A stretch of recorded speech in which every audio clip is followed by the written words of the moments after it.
thank you again for coming on the podcast today. Honor. So we want to know a little bit about what your business did. Okay. If you could explain it to the people watching. Sure. And just give us like a brief introduction about yourself and what you do.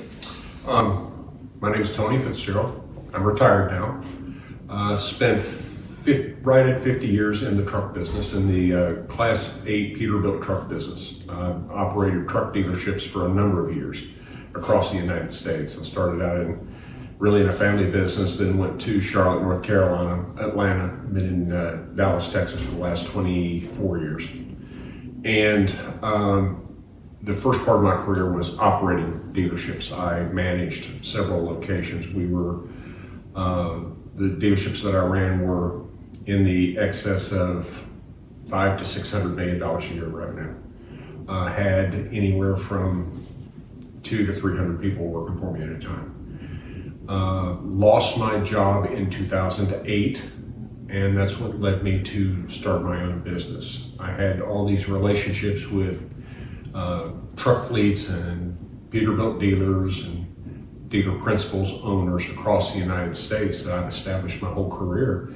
And so I decided to put it to use. And what we did is we had a business that basically made trucks fleet specific. When cars or trucks are built and they come out of the factory, they're all kind of like a cookie cutter. All right, they're all pretty much the same, different specifications. So say for instance that a truck was going to go to a petroleum hauler, a gasoline hauler, a tanker truck, if you will. It has to have pumps to be able to pump that product off. That's what we did, was install pumps. If it was a fleet like UPS, all right, we did a lot of work for UPS installing natural gas fuel systems because they were part of the natural gas initiative, if you will, the clean energy initiative. And they really started out in the heavy freight business. And United Parcel Service is one of the, if you take a look at a lot of UPS trucks going up and down the road, you'll say running on clean natural gas. We installed those fuel systems on trucks. Oh. Yeah. We did a lot of communications. As far as communications, trucks have to have, or truck drivers have to have. You've heard about CDLs, commercial driver's license. They have to have an electronic log that dictates where they've been, how many hours they've driven, kind of like an airline pilot. You've heard that a pilot has logged out, he's worked too many hours. Same thing with the truck driver. There's only so many hours. So we would install those electronic logs in trucks. So anything post-productive to make the post-production that the factory wouldn't do on the assembly line, we did to make the truck complete. So when it was shipped from the factory, after we got our work done, it could immediately go to work. And we touched about 2,500 trucks, 3,000 trucks a year. Mm-hmm. And then I ended up selling the business that I had here in Texas in 2024 in November of that year. Wow. Yeah.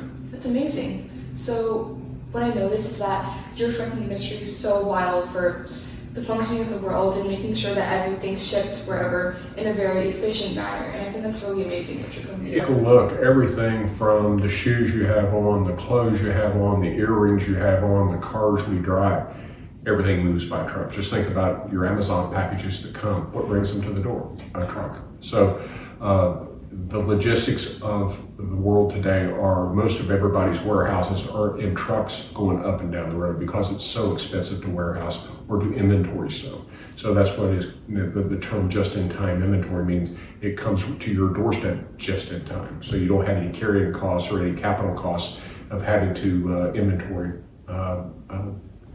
supplies, if you will. Interesting. So whenever someone thinks of a business venture or starting a business idea, the most generic or most popular terms would be maybe starting a biotech thing or something in the healthcare industry. So does one need to choose one of these popular mainstream business ventures in order to make an impact?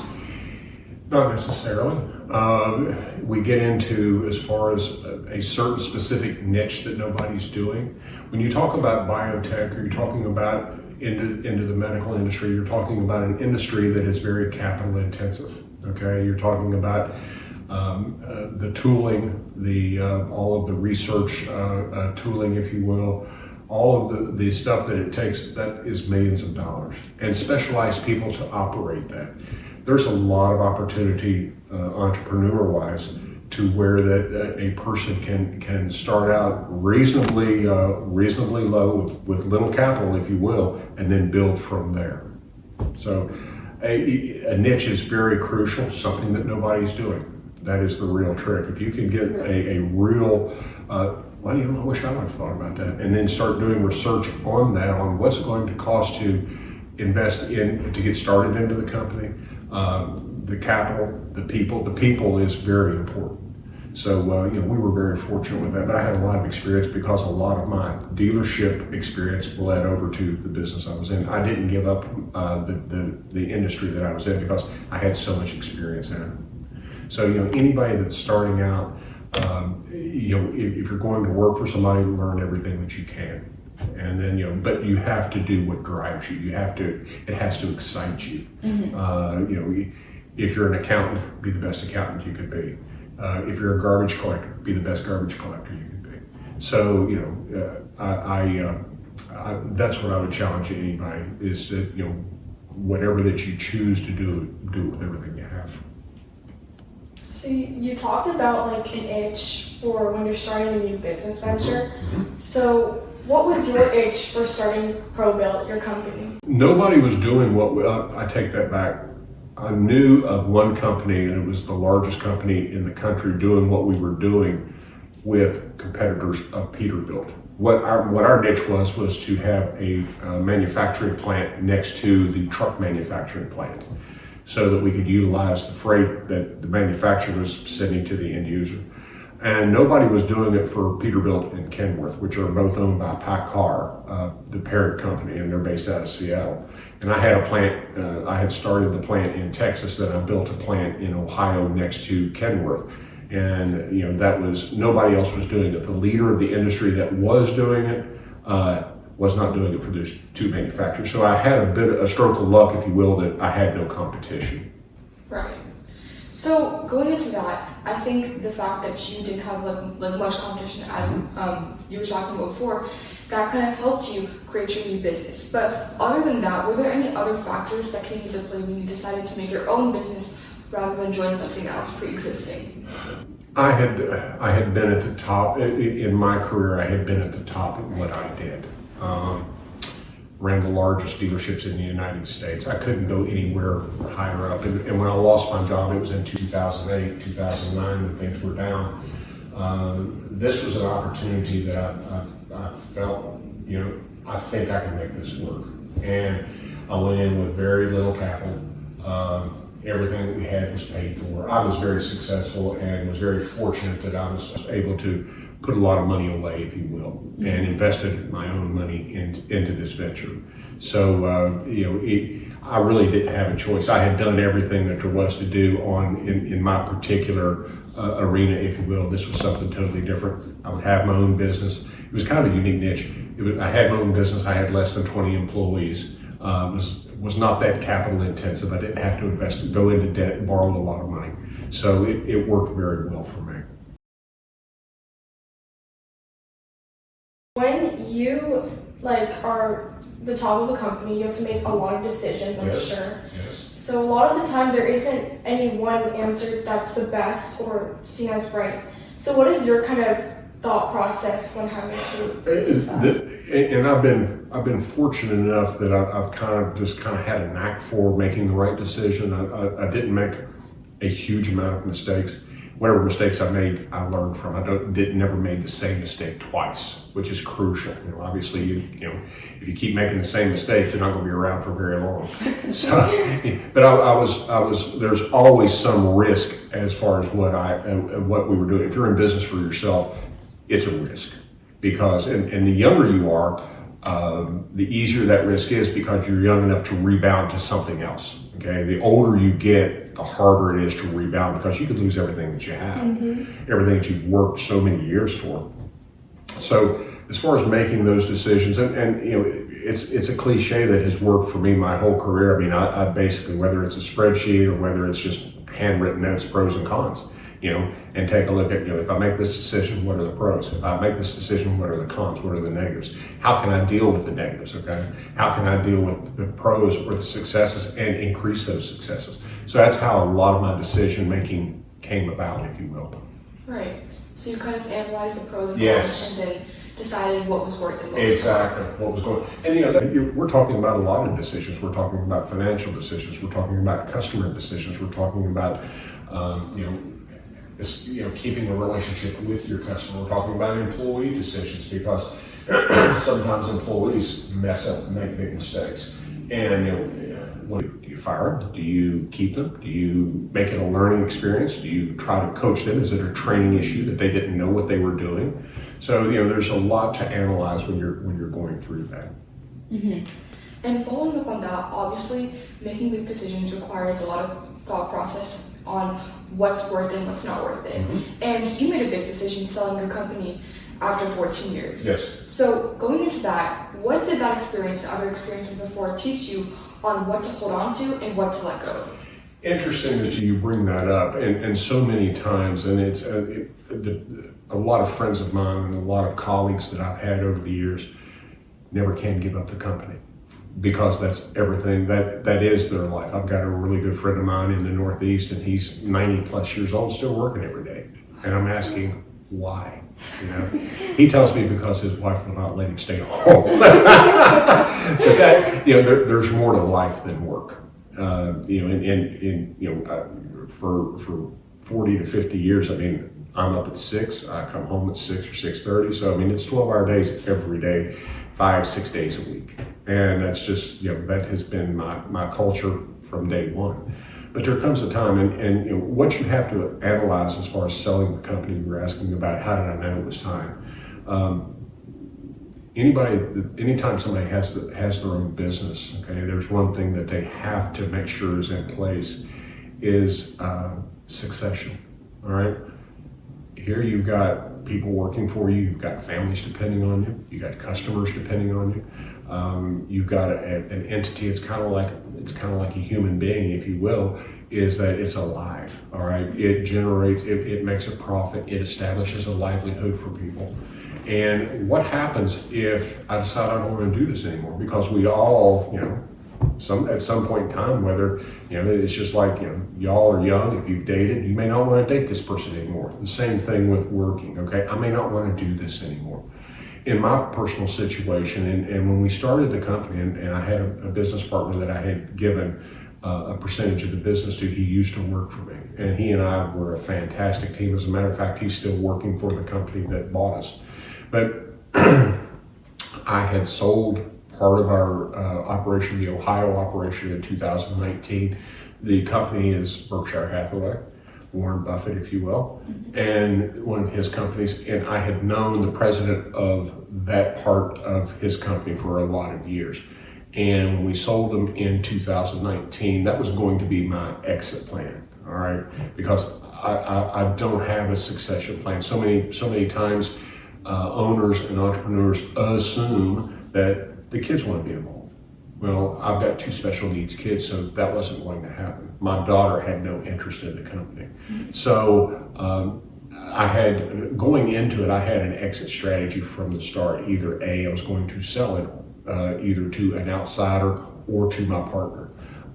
Too much money involved for my partner to buy it. So unless he went to a financial institution or a venture capital group or whatever to obtain money.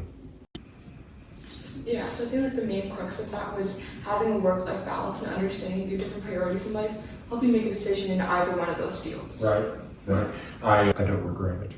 I'm very happy. Very happy. I've been retired now for a year, and my wife has enjoyed it. My 2 sons have enjoyed it. We've traveled in the country. I've gotten to do things I haven't gotten to do because work always got out of my life. Right. That definitely is. How do you kind of separate your fear of making decisions if you had a fear? I didn't have any fear, and I was one of those unique people because I really studied the risk. My decisions were pretty conservative decisions. They weren't wild and crazy, decisions.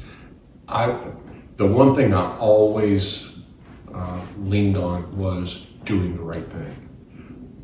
Listen to your heart, okay? You never have to apologize for doing the right thing. Sometimes it stings, sometimes it hurts, but if you do the right thing, more chances than not, you'll never regret the decision. Right. So always do the right thing.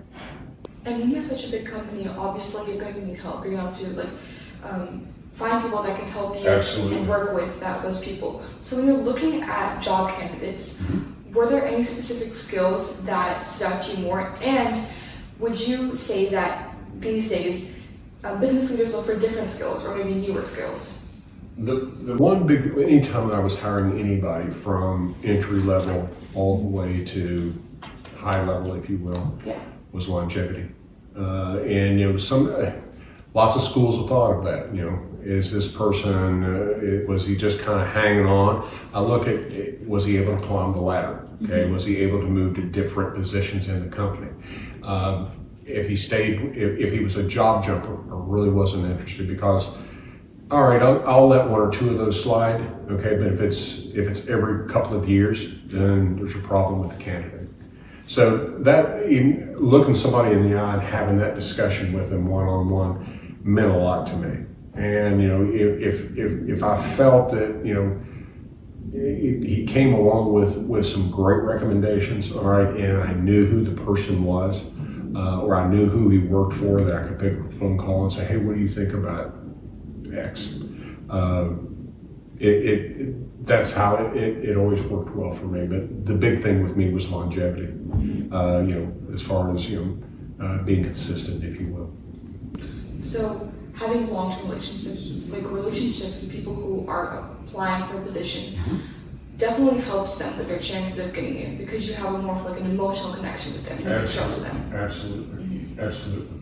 Plus, being able to do this here, right? So many, and it's getting to be a lost art, if you will. All right, is being able to communicate because of this.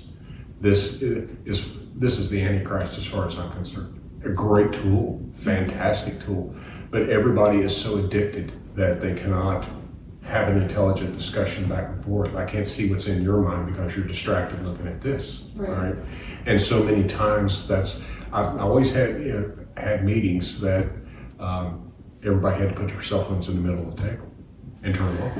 Smart thing. And I fired an employee one time, or a salesman that I had working for me, and going to visit a customer, Home Depot, in a multi-million-dollar deal. And this was back in the day when you had brick phones; they were huge. And so we're sitting down in a huge conference room, going over the details of the transaction. I mean, real close to something. I had known this guy most of my career, the person that was making the buying decision, and the salesman that was working for me. Phone rings, and rather than turning it off, okay, it's his wife, some menial discussion, and he hangs up. And so I could see the facial expression on my customer, and he was boiling. And so after we walked outside, I said, what was that all about? I said, well, it was my wife. I said, is she okay? Well, yeah. I said, well, what did she want? He said, well, she wanted. I said, you're no longer working for me because you're not respecting the person's time. Okay, and when you're there's no distractions, and you're there for one reason, that's to do business and respect his time. Like following into that, I feel like the point you just made talks about how having access to technology can lead you to not focus on the things that you're doing and not put your all into your profession. Exactly. Is there any way that you would recommend having a good balance between your phone and focusing on your work without having to rely on it as much? Unfortunately, we're so tied to them. Right. We're tied to them in community. And here's everybody has lost the ability to pick up the phone and call somebody. They want to shoot a text to them because it's not personal. I'm supposed to confrontation. Well, I'll just text you, all right? And versus, the possibility, well, he's going to yell at me. Okay.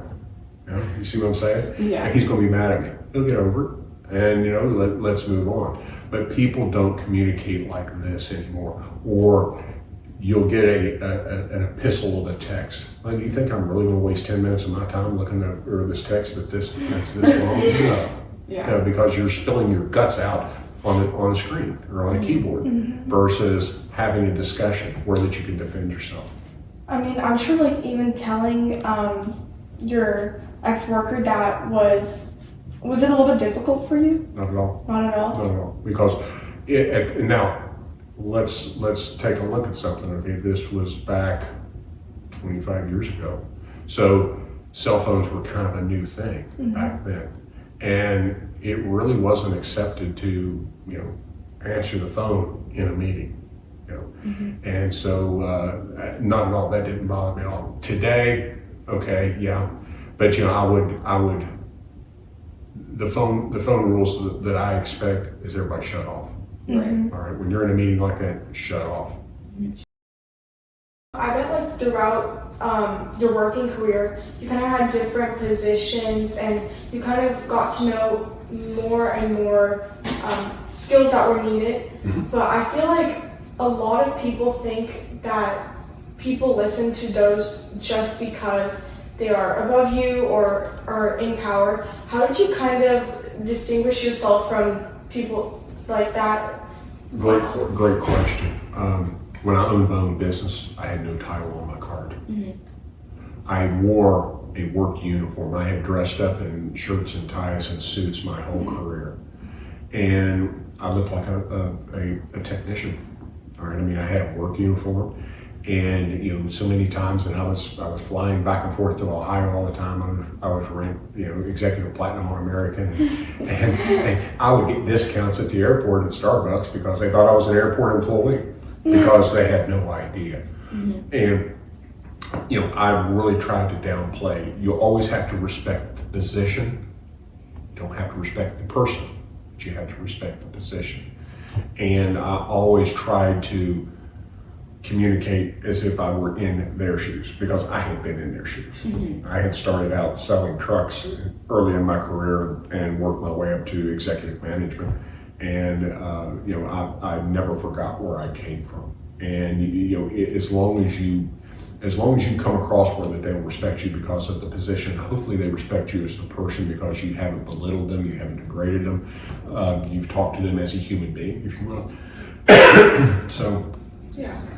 So you're able to communicate with different people because you've been in their shoes. Exactly. And you can relate to their experiences. Exactly. Okay. So going into that, when you're working in a company, I'm guessing not all the employees are the same. There's different people, they have different backgrounds, they do different things. Absolutely. And you all are working towards one shared goal. So how do you efficiently bring all these different people together to work on a shared goal as a group, as an effective group? Key number one factor is communication of that goal. All right, to the team leaders and the team themselves. Okay, and for the executive manager, if you will, to take his time to communicate to everyone what that goal is, and then listen to challenges how to get to the goal, or being able to understand constructive criticism and check his ego at the door. Okay. And that's one of the problems is that so many people that achieve managerial advancement, if you will, well, I'm here now. I don't have to do this or I don't have to do that because I'm the boss, all right? Always check the ego at the door, all right? Because it will bite you every time. And so if you're able to, if your employees and your subordinates see you pulling along with them, all right, they'll respect you a whole lot more and they'll want to achieve the goal. So helping your employees and making sure that they notice that you're there with them and you understand what they do brings that emotional connection. Absolutely. I understand. Absolutely. Do you think that, I'm sure you've had a conversation with so many people, various ages. Do you think that there's something lacking in the communication skills of people like our age, like high school students? Absolutely, and that's just what we were talking about a few minutes ago. The cell phone has ruined communication, all right? Because like I say, rather than picking up, I've had so many people, and here recently, my business partner fell into the trap of, text, email. I said, where are we on this particular transaction? Well, I texted him, I said, did you pick up the phone and call the guy? Well, no. I said, why? Because, well, I've got that knocked off my list, okay, because I texted him, I communicated with him. Whether he got back to your text may not have gone through, or he may have deleted it by mistake, all right? Versus taking some time, picking up the phone and calling somebody. That form of one-on-one communication never goes away. And that's what the challenge is with young people now, is that they don't want to have the patience to establish a relationship, whether it's with their boss, whether it's with their customer, whether it's with their coworker, okay? You have to establish a relationship. Hence, put the phone away, all right? Right. You know, if you have a customer, go see them, okay, face to face. And you know, that, to me, that is the most gratifying experience one can have in business, all right, is being able to have that relationship to where that customer is going to give you the last opportunity to do business with you, all right? He may give you some tidbits or some insights, whether that your price too high, whether that your product's inferior, or what the other guy's doing, works a whole lot better, but you have to communicate. And that's not going to happen in a text, okay? Because once it's in a text, it's in writing. It never deletes, all right? It never goes away. And so chances are he's not going to be recording a conversation, all right?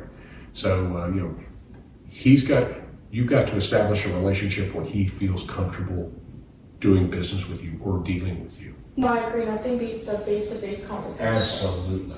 And I can't emphasize enough, but that's where youngsters are having a problem now. So for a youngster who wants to find success in a professional career and get a head start, would you recommend them to reach out to people, maybe on LinkedIn or something, and ask for maybe like a conversation at a coffee shop or something like that, so they can form some kind of personal connection? What, instead of asking them on, you know, I would obviously, it's not going to happen overnight. Right. LinkedIn is a great start, all right, because people are not, sometimes LinkedIn people want to treat it as Facebook, Instagram, Snapchat, whatever, okay, TikTok. You know, I'm not an experienced the only social media that I have is LinkedIn. I don't have Facebook. I don't have Instagram and don't care to, all right? And I know that's hard for people to believe. You're not, no. I don't care. Yeah. Do you really think that I'm going to share with you what I've had for dinner tonight? Or, you know, and so many of those posts are foolish, all right? Because people are that shallow.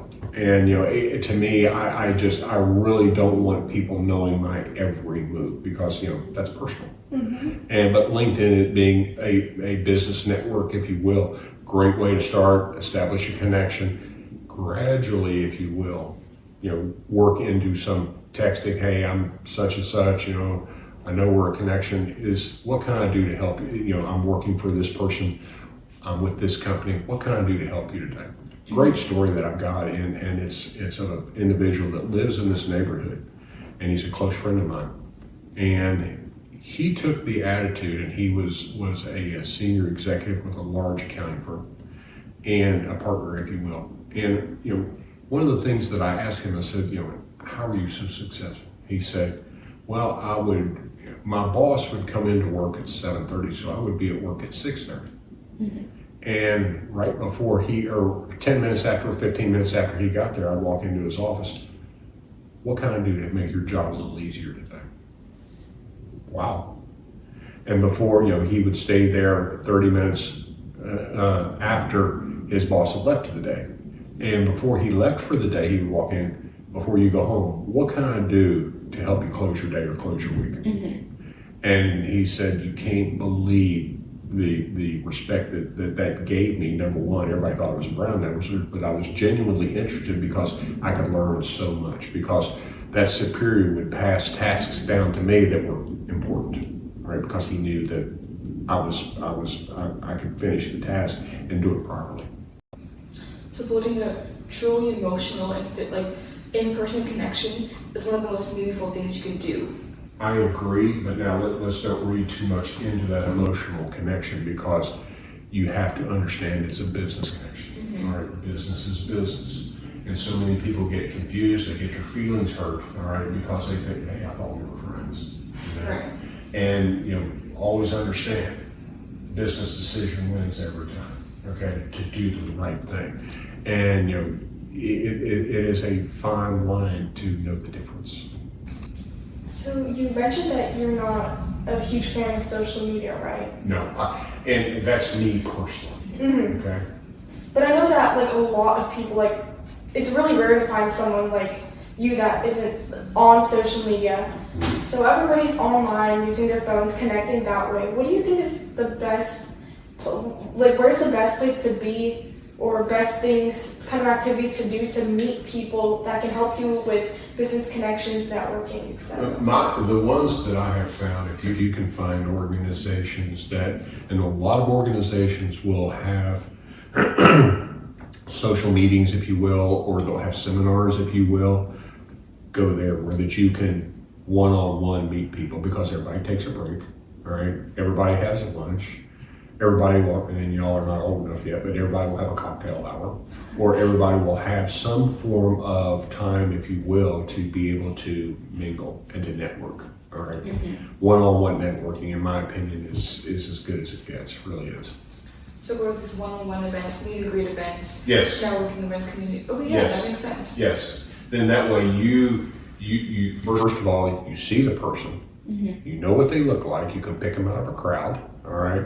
So, and then therefore they also see you, can pick you out of a crowd and see what type of impression that you make on them as well as they make on you. So, versus reading a bio. Anybody can read a bio. So. Right. And once again, I'm not a social media guru, if you will, but my bio is, a lot of it is by experience, that I'm not going to, if you take a look at some LinkedIn resumes, they just go on and on and on and on about insignificant, achievements, if you will. So sum it up, because you're saying that people don't have hours to give you. If you can just put yourself in the best way possible. That's Exactly. Chances are, the first time you meet somebody, you got about 2, maybe 3 minutes tops.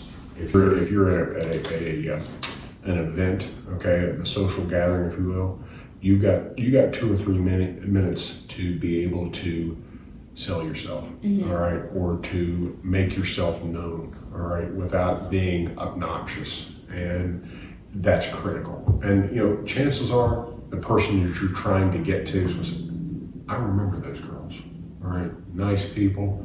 Very thought-provoking, which, by the way, this was fantastic. Also, Thank you. I can tell you guys did a lot of work, and it was very, very inspiring to see. You guys will do well. You really will. Thank you so much. But that's the secret, is putting the work into it, putting the research into it. All right. Know who your customer is. Know who that your possible employer is. Know who your boss is. Okay. Know them inside and out, because most people won't do that. That's what will set you apart.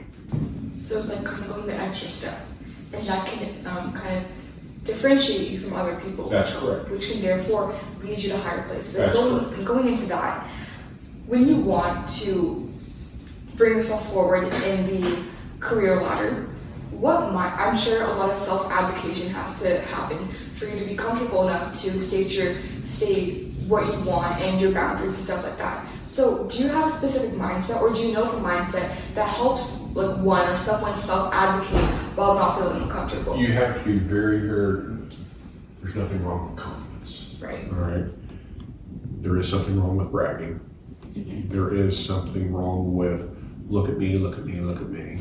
All right. You can tell the difference quickly. So, you have to do it subtly, and you'll know when do I need to really press the gas to sell myself, versus every time me, I, okay, or you get into meetings and the bosses look at me and you're going to do it this way, versus everybody pulling together. Right.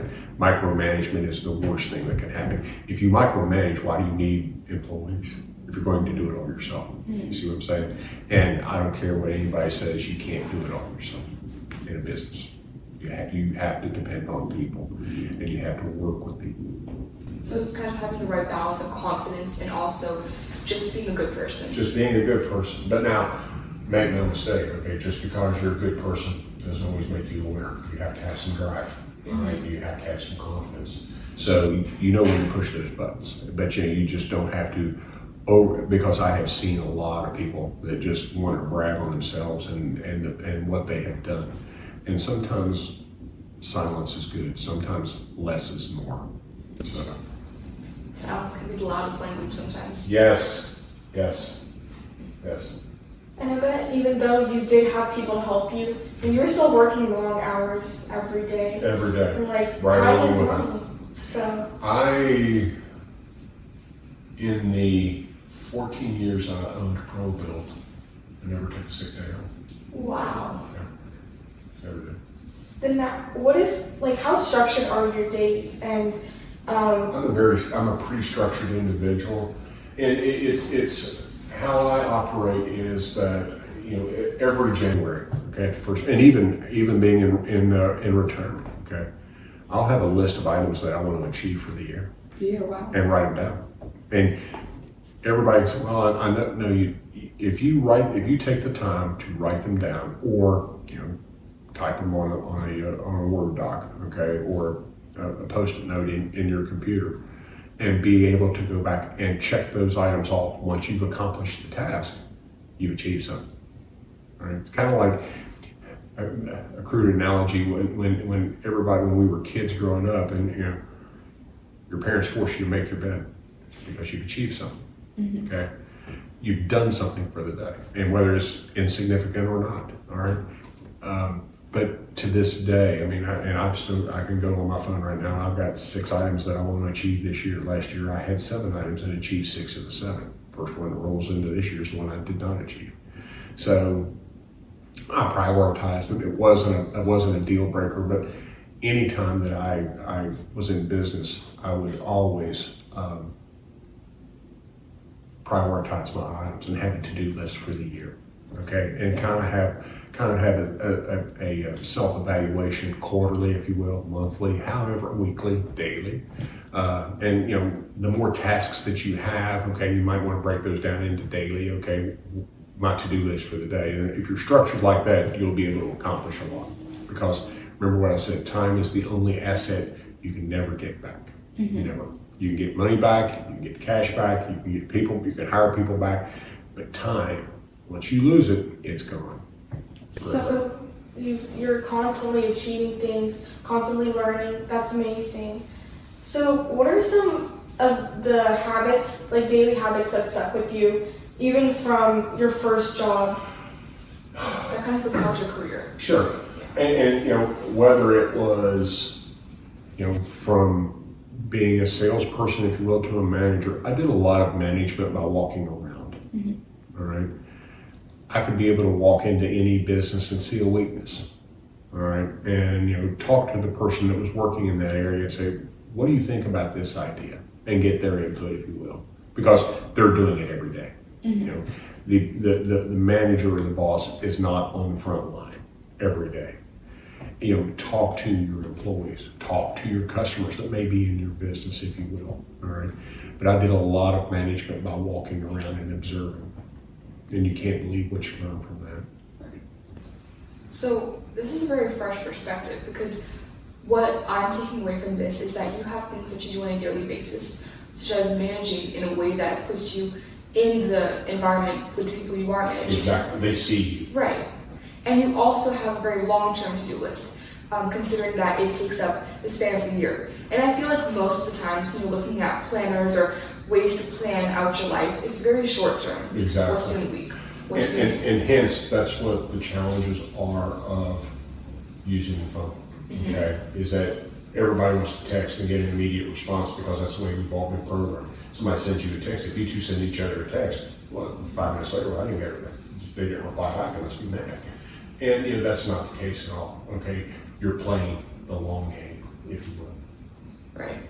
And I think that you saying that is so important, because again, with the age of social media, it's so fast paced, you're waiting for a response, but maybe sitting back and looking at how the year will progress and seeing what you can accomplish in that time. Exactly, but also evaluate on a timely basis. If you haven't done the work, okay, it's kind of too late on the 1st of December that you haven't finished 6 or 7 of your tasks, and say, you know, where'd the time go? Yeah. Why didn't I finish those? So you're constantly self-evaluating, okay, or taking a look at yourself quarterly and say, where do I need to be? So you always have to take a look at yourself. Right. And this is one of our final questions. Uh-huh. So the audience that we have mainly consists of young people wanting to improve their careers. And I'm sure you've worked with a variety of ages. And if a high schooler were to come up to you and say that they're interested in entrepreneurship and want to get a head start to their career, Would there be anything in specific that you would recommend them to do? I would recommend them to get into the job market and work for somebody first, get some experience. Okay, because being an entrepreneur, there's a lot to it. You just don't wake up one day and say, I'm going to be an entrepreneur, because you have to have you have to have a specific, what should we say, a specific interest, if you will, that, okay, this is what I want to do, this is how I want to get there. You have to have some experience to be able to complete, whether it's, hey, I started out cleaning floors, okay, and work my way up. There comes a point, very rarely do people start out of high school, I'm going to be an entrepreneur today. And they may great experience, okay, could be cutting grass, could be cleaning pools, could be doing whatever, okay, odd jobs that you've learned along the way to be able to, what's the whole idea of being an entrepreneur is to make money, all right? And being able to be your own boss, all right? Now there's a lot that falls on you when you're your own boss. There's nobody any more critical on yourself than you are.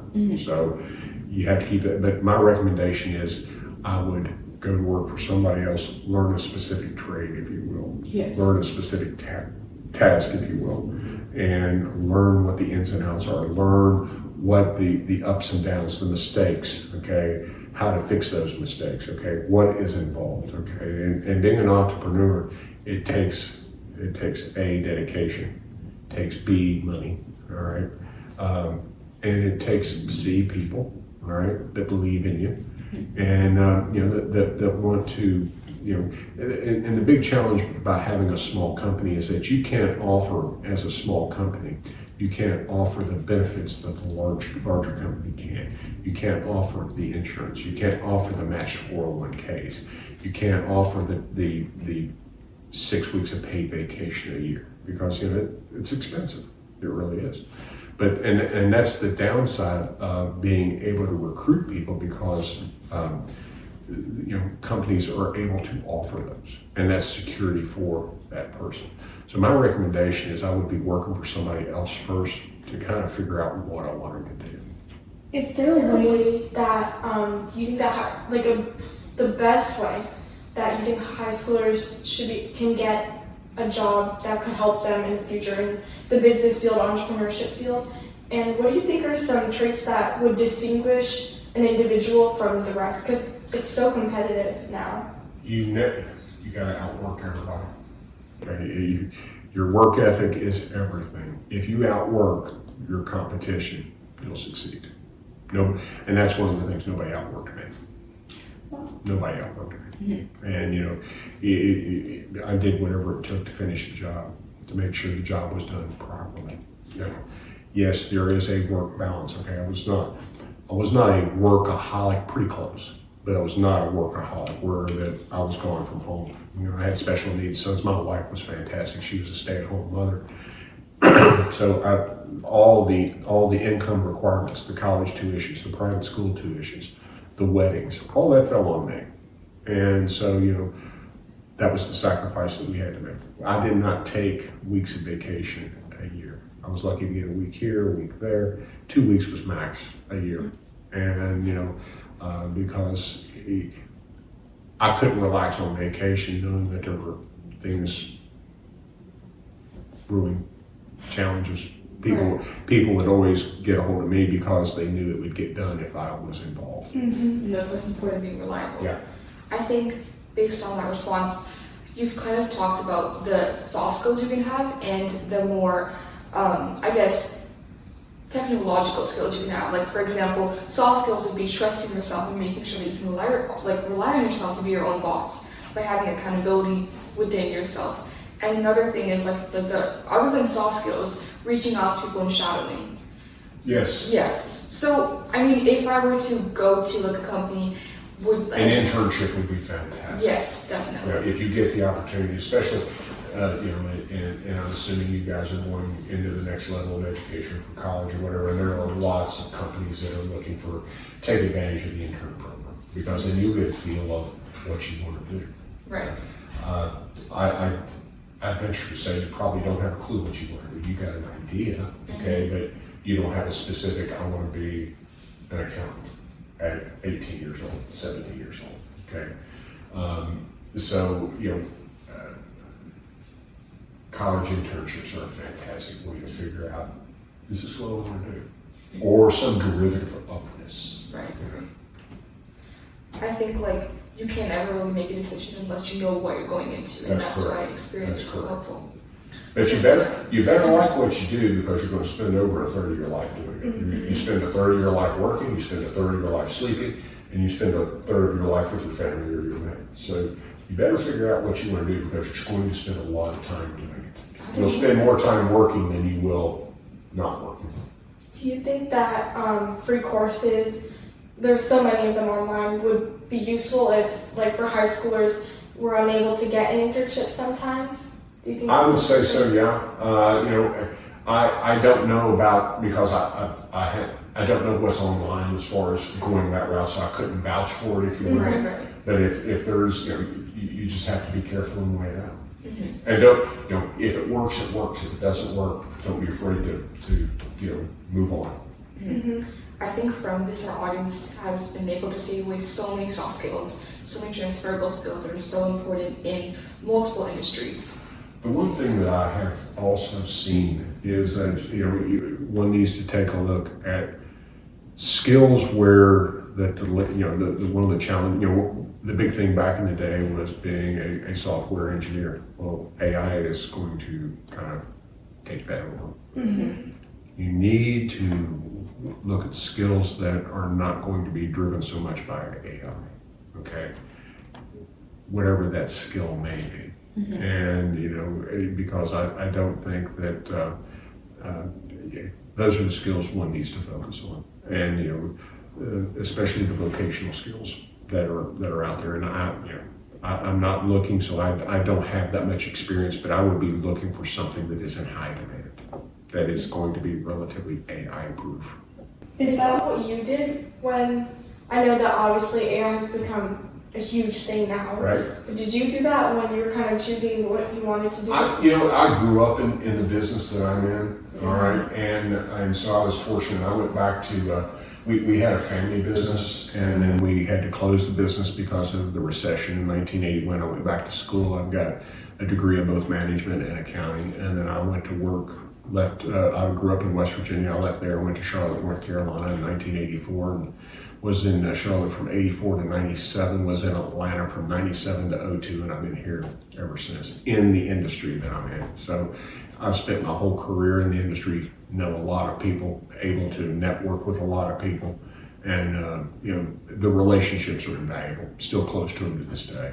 Mm-hmm. So, and I've had numerous consulting opportunities, and I don't care to do it anymore because I'm just tired. That's great that you stuck with what you originally chose. A lot of I people really like it. And, if you think about it, I mean, there's nothing any cooler than a Peterbilt truck going up and down, especially for a guy. So, it was a great business. It was a very lucrative business for me.